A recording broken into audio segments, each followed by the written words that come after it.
Welcome back to my channel. ಎಲ್ಲರೂ ಹೇಗಿದ್ದೀರಾ? ಎಲ್ಲರೂ ಚೆನ್ನಾಗಿರೋ ಅಂತ ತಿಳ್ಕೊತೀನಿ. ನಾನು ಕೂಡ ತುಂಬ ಚೆನ್ನಾಗಿದ್ದೀನಿ. ಹಾಗೆ ಇವತ್ತು ಸ್ವಲ್ಪ ಹೊರಗಡೆ ಹೋಗೋದಿತ್ತು, ಸೊ ಅದಕ್ಕೋಸ್ಕರ ವಿಡಿಯೋನ ಸ್ಟಾರ್ಟ್ ಮಾಡಿದ್ದೀನಿ.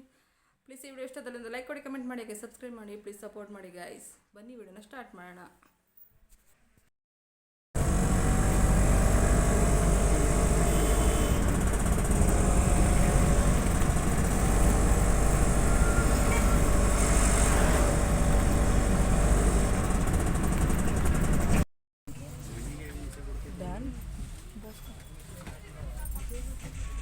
ಮತ್ತು ಸಾಟರ್ಡೇ ಮಾರ್ನಿಂಗಿಂದ ಲಾಗ್ನ ಕಂಟಿನ್ಯೂ ಮಾಡ್ತಿದ್ದೀನಿ ಗೈಸ್. ಆ್ಯಕ್ಚುಲಿ ಏನಂದರೆ ನಿನ್ನೆ ಶುಕ್ರವಾರ ಬೆಳಗ್ಗೆ ಸ್ವಲ್ಪ ಹಾಸನ್ಗೆ ಹೋಗ್ಬೇಕಿತ್ತು, ಆವಾಗಲೇ ವೀಡಿಯೋನ ಸ್ಟಾರ್ಟ್ ಮಾಡಿದ್ದೆ. ಏನಂದರೆ ಸ್ವಲ್ಪ ಕ್ಲಿಪ್ಪಿಕ್ಸ್ನ ತೊಗೊಂಡೆ. ನನ್ನ ಮಗಳು ಇಬ್ಬರು ಸ್ವಲ್ಪ ಹಾಸನ್ಗೆ ಹೋಗ್ಬೇಕಿತ್ತು. ನನ್ನ ತಮ್ಮನ ಹೆಂಡ್ತಿದ್ದು ಡೆಲಿವರಿ ಆಗಿತ್ತು, ಅದಕ್ಕೆ ಪಾಪುನು ಮತ್ತು ಅತ್ತೆ ನೋಡ್ಕೊಬರೋಣ ಬಾರಮ್ಮ ಅಂತ ಹೇಳ್ಬಿಟ್ಟು ಕರ್ಕೊಂಡೋಗಿದ್ಲು. ನಾನು ನಾಳೆ ಹೋಗ್ತೀನಿ ಬಿಡವ ಅಪ್ಪನ ಜೊತೆ ಅಂತ ಅಂದರೆ, ಇವತ್ತು ನನಗೂ ರಜೆ ಐತಲ್ಲ ಬಾ ಅಂತ ಹೇಳ್ಬಿಟ್ಟು ಕರ್ಕೊಂಡೋದ್ಲು. ಸೊ ಅದಕ್ಕೆ ನಾವು ನೋಡ್ಕೊಬರೋಣ, ಇನ್ನೇನು ಮನೇಲಿ ಇದ್ದಿದ್ದು ಬೇಜಾರಾಗುತ್ತೆ ಅಂತ ಹೇಳ್ಬಿಟ್ಟು ನಮ್ಮ ಮನೆಯವರು ಡ್ಯೂಟಿಗೆ ಹೋಗಿದ್ರು. ಜೊತೆಗೆ ನನ್ನ ಮಗಳು ಇರ್ತಾಳಲ್ವ ಅಂತ ಹೇಳ್ಬಿಟ್ಟು ಕರ್ಕೊಂಡು ಹೋಗಿ ಅವಳನ್ನ 4 ಗಂಟೆ ಬಸ್ಸಿಗೆ ಹಸ್ಬಿಟ್ಟು ಕಳಿಸಿ, ನಾನು ನಮ್ಮ ಅಪ್ಪಾಜಿ 8 ಗಂಟೆ ಬಸ್ಸಿಗೆ 8:15 ಬಸ್ಸಿಗೆ ಬಂದ್ವಿ. ಇನ್ನು ನಮ್ಮ ಬಾಣಂತಿ ಮತ್ತು ಪಾಪನ್ನ ವಾರ್ಡ್ ಶಿಫ್ಟ್ ಮಾಡೋವರೆಗೂ ಇರೋಣ ಅಂತ ಅಂದ್ಕೊಂಡ್ವಿ. ಬಟ್ಟು ಆದರೆ ಅವ್ರು ಮಧ್ಯರಾತ್ರಿ ಶಿಫ್ಟ್ ಮಾಡ್ತೀವಿ ಅಂತಂದರು. ಸೊ ಅದಕ್ಕೋಸ್ಕರ ನಾವು ನೈಟ್ ಬಂದಿದ್ದಾಯಿತು. ಏನಂದರೆ ಹೊರಗಡೆ ಹೋದಾಗ ಏನಾರು ಕ್ಲಿಪ್ಪಿಂಗ್ಸ್ ತಗೊಳ್ಳೋಣ ಅಂತ ಅಂದ್ಕೊಂಡು ವೀಡಿಯೋ ಮಾಡೋಣ ಅಂತ ಮೊಬೈಲ್ ತೊಗೋತಿದ್ದೆ. ನನ್ನ ಮಗಳು ಅಮ್ಮ ಆಫ್ ಮಾಡು ಮೊಬೈಲ್, ವೀಡಿಯೋ ಆನ್ ಮಾಡಬೇಡ, ಮೊಬೈಲಲ್ಲಿ ವೀಡಿಯೋನ ಮಾಡಿಬಿಟ್ರೆ ಇವಾಗ ಫೋನ್ನೇ ತೆಗೆದು ಕೆಳಕ್ಕೆ ಹಸ್ಬಿಡ್ತೀನಿ ಅಂತ ಅನ್ನೋಳು. ನಮ್ಮ ಮನೆಯವ್ರ ಜೊತೆ ಹೋದರೆ ಪರವಾಗಿಲ್ಲ, ನಮ್ಮ ಮನೆಯವ್ರು ಪಾಪ ವೀಡಿಯೋ ಮಾಡ್ಕೊತಿದ್ರೆ ಸುಮ್ಮನೆ ಇರ್ತಾರೆ. ಇವಳು ಹಂಗಲ್ಲ, ಅವಳ ಜೊತೆ ಹೋದರೆ ವೀಡಿಯೋನೇ ಮಾಡ್ಕೊಳ್ಳೋಂಗಿಲ್ಲ ಗೈಸ್. ಏನು ಮಾಡೋದು? ಆದರೂ ಕದ್ದು ಮುಚ್ಚಿ ತಗೊಳ್ಳೋಣ ಅಂತ ಫೋನ್ ತೊಗೊಳ್ಳಿವೆ ಬ್ಯಾಗಲ್ಲಿ. ಬಟ್ ಆದ್ರೆ ಅವಳು ಬೈಯೋಳು. ಇನ್ನು ಕಿಸ್ತರು ಆಯಿತು ಅಂದ್ಬಿಟ್ಟು ಹೊರಗಡೆ ಬಂದಾಗ ಹಂಗೆಲ್ಲ ಆಡಬಾರ್ದು ಅಂತ ಹೇಳ್ಬಿಟ್ಟು ನಾನು ವೀಡಿಯೋನ ಮಾಡ್ಕೊಳಕ್ಕೆ ಹೋಗಲಿಲ್ಲ. ಈಗ ಬೆಳಗ್ಗೆ ಅವ್ರ ಅಪ್ಪನೇ ತಿಂಡಿ ಮಾಡಿ ಅವಳ ಕಾಲೇಜಿಗೆ ಅವಳು ರೆಡಿಯಾಗಿ ಹೋಗಿದ್ಲು. ನಾನು ಸ್ವಲ್ಪ ಇದ್ದಿದ್ದು ಲೇಟ್ ಆಯಿತು, ಸ್ವಲ್ಪ ಸುಸ್ತಾದಂಗೆ ಆಯಿತು ಅಂದ್ಕೊಂಡಿದ್ದೆ. ಎಲ್ಲರೂ ಹೊರಗಡೆ ಹೋಗ್ತಿದ್ರೆ ಸ್ವಲ್ಪ ತಲೆನೋವು ಜಾಸ್ತಿ ಬಂದ್ಬಿಡುತ್ತೆ ನನಗೆ, ಸೌಂಡು ಅದೆಲ್ಲ ಆಗಬರಲ್ಲ. ಸೊ ಅದಕ್ಕೋಸ್ಕರ ನಾನು ಎದ್ದಿರಲಿಲ್ಲ. ಅವರಪ್ಪನ ಎದ್ಬಿಟ್ಟು ತಿಂಡಿ ಮಾಡಿ ಅವಳನ್ನ ಕಾಲೇಜಿಗೆ ವ್ಯಾನ್ ಹತ್ಸಿ ಬಂದು ಮತ್ತೆ ಮಲ್ಕೊಂಡಿದ್ರು. ನಾನು ಎದ್ಬಿಟ್ಟು ಬಂದು ಇವಾಗ ಹೊರಗಡೆ ಬಾಗಲ್ಲ ಕಸ ಗುಡಿಸಿ ನೀರಾಕಿ ರಂಗೋಲಿ ಎಲ್ಲ ಹಾಕಿ ಇವಾಗ ಒಳಗಡೆ ಬಂದಿದ್ದೀನಿ. ನೋಡಿ ಯಾವ ರೀತಿ ಮೆಸ್ಸಿ ಆಗಿದೆ ಅಂದರೆ ನಮ್ಮ ಮನೆ. ನೋಡಿ ರಾತ್ರಿ ಬ್ಯಾಗ್ ಇಟ್ಟಿದ್ದು ಅಲ್ಲೇ ಇದೆ, ಅದನ್ನೆಲ್ಲ ಕ್ಲೀನ್ ಮಾಡೇ ಇಲ್ಲ. ನಾನು ಇವಾಗ ಎಲ್ಲನೂ ಕ್ಲೀನ್ ಮಾಡಬೇಕು. ನೆನ್ನೆ ಹೋಗ್ಬೇಕಾದ್ರೆ ಸಾಂಬಾರೆಲ್ಲ ಮಾಡಿಟ್ಬಿಟ್ಟು ಎಲ್ಲ ಕ್ಲೀನ್ ಮಾಡಿ ಇಟ್ಟೋಗಿದ್ದೀನಿ. ನೋಡಿ ಮನೆ ಯಾವ ಥರ ಮೆಸ್ಸಿ ಆಗಿದೆ ಅಂತ. ತರಕಾರಿ ತಂದು ಡೈನಿಂಗ್ ಟೇಬಲ್ ಮೇಲೆ ಇಟ್ಟಿದ್ದಾರೆ. ಮತ್ತು ಮ್ಯಾಟ್ನ ತೊಳೆದಾಕಿದ್ದೆ, ಅದು ಬಿಸಿಲು ಬತ್ತಿತ್ತು ಅಂತ ಹೇಳ್ಬಿಟ್ಟು ನೆನ್ನೆ ಮ್ಯಾಟ್ ಎಲ್ಲ ಮಿಷನ್ಗೆ ಹಾಕ್ಬಿಟ್ಟು ಒಣಗಕ್ಕೆ ಹೋಗಿದ್ದೆ. ಅವನು ಕೂಡ ಮಡ್ಚಿಟ್ಟಿಲ್ಲ, ಹಂಗೆ ಇದ್ದಾವೆ. ಅವ್ಳು ಸ್ವಲ್ಪ ಓದ್ಕೊಳ್ಳಿತ್ತು ಕಣಮ್ಮ, ಅದಕ್ಕೆ ನೀನು ಕ್ಲೀನ್ ಮಾಡಿಲ್ಲ ಅಂತ ಅಂದು. ಸರಿ ಆಯಿತು, ಓದ್ಬಿಟ್ಟು ಎಕ್ಸಾಮಿಗೆ ಓದ್ಕೊಳ್ಳಿತ್ತು ಅಂದಲ್ಲ, ಇನ್ನು ಅವಳಿಗೆ ಯಾಕೆ ಡಿಸ್ಟರ್ಬ್ ಮಾಡೋದು ಅಂತ ಹೇಳ್ಬಿಟ್ಟು ನಾನು ಸುಮ್ಮನೆ. ನಮ್ಮ ಮನೆಯವರು ಇಬ್ಬರು ಅಪ್ಪ ಮಗಳಿಬ್ಬರು ಸೇರ್ಕೊಂಡು ಅಡುಗೆ ಮಾಡಿ ನಮಗೂ ಕೂಡ ಇಟ್ಟಿದ್ರು.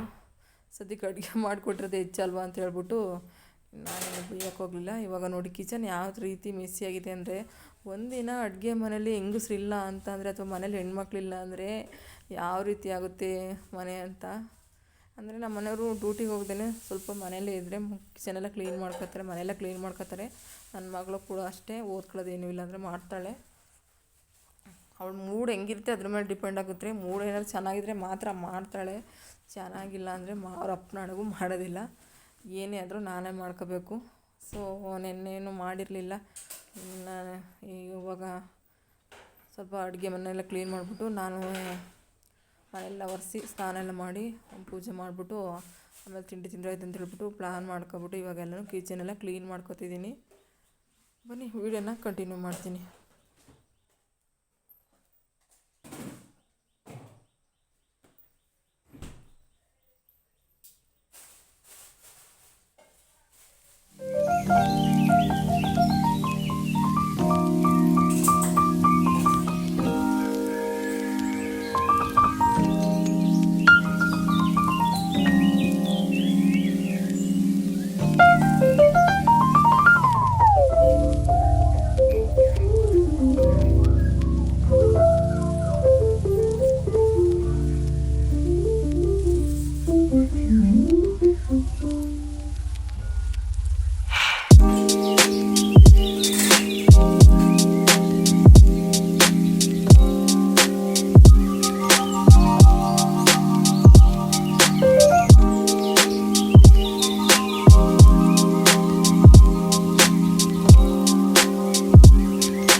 ಏನು ಮಾಡಿದ್ದಾರೆ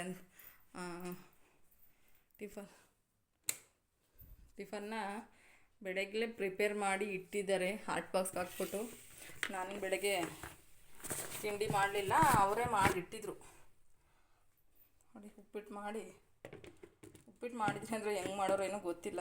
ತಿಂದ್ಬಿಟ್ಟು ಟೇಸ್ಟ್ ಹೇಗಿದೆ ಅಂತ ಹೇಳ್ತೀನಿ ನೋಡಿ. ಕಿಚನೆಲ್ಲ ಮತ್ತೆ ಕ್ಲೀನ್ ಎಲ್ಲ ಆಗಿದ್ದು, ಅದನ್ನು ಮುದ್ದೆ ಪತ್ರ ಹಂಗೆ ಇಟ್ಟಿದ್ರು, ಅದನ್ನು ಇವಾಗ ನೆನೆಸಕ್ಕೆ ಇಟ್ಟಿದ್ದೀನಿ.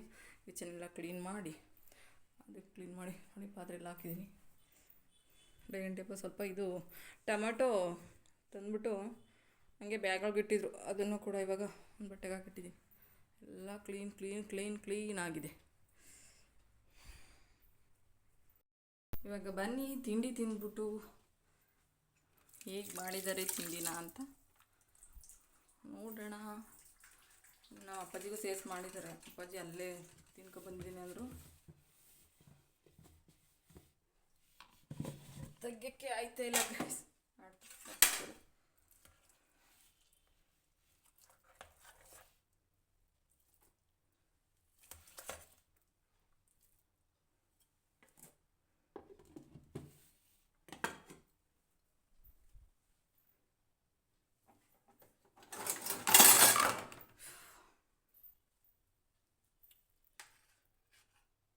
ನಮ್ಮನೆಯವ್ರು ಫಸ್ಟೆಲ್ಲ ಮಾಡ್ತಿದ್ದಂತೆ ಮದುವೆಗಿಂತ ಮುಂಚೆ.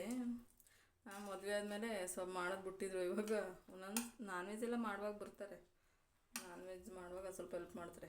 ಅದ್ಬಿಟ್ರೆ ಇನ್ನು ಬೇರೆ ಏನೂ ಅಡುಗೆ ತಿಂಡಿ ಏನೂ ಮಾಡಲ್ಲ.